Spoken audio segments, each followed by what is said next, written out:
kasyang-kasya siya ngayon. Diba? Kasyang-kasya yung ating mga bote. At stable siya ngayon. Hi everyone! Welcome back to Paduster's Tips and Tricks by Mommy Cheryl. Bukas ulit tayo ng parcel!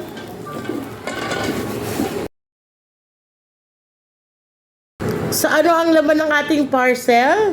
First, ito ay spray paint. So meron kasi akong kailangang pinturahan sa side namin, yung mga handle ng ilaw. Kasi medyo kinakalawang na. Tapos, bumili rin ako nito. Yan.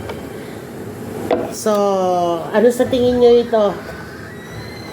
Ito ay pang-organize ng mga bote. Bote sa aming chiller. Yan. Kasi, para ma-maximize yung space. So, mamaya, samahan nyo ako, tingnan natin. So, ito, 2 grid ito. 2 grid na bottle holder. So, meron ding isahan at meron ding tatluhan. Ayan, tara, samahan nyo ako sa chiller. So, ayan guys, yan yung bottom part ng chiller namin. So, dito yung ibang juice, tapos dito yung mga water sana. Eh, ang tataas nitong bottle. So, nakapahiga lang siya. So, sayang yung space, hindi ma-maximize. Tara, yung ikabit natin yung binili kong bottle organizer. So, ito yung binili ko ngayon na bottle organizer. So, 2 grids siya. So, pwede siyang ilagay dyan.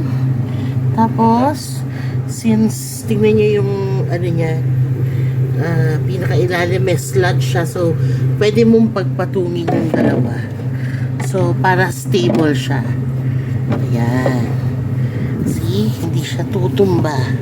So, at least, ayan, kasyang-kasya siya ngayon. Diba? Kasyang-kasya yung ating mga bote. At, stable siya ngayon. Hindi siya babagsak. Diba? Tapos, aside from that, ayan, diba? Maganda na siya sa paningin. Tapos dito, magkakaroon ka pa ng space dito. So, pwede mo pang malagyan ng iba pang mga bote na pwedeng nakatayo. So, yan. Diba guys, ang laking tulong sa pag-ayos sa aking chiller. At least more organized na at mas na-maximize yung space. So, yun lang. Sana nakatulong ulit ako sa inyo. See you again soon. Bye!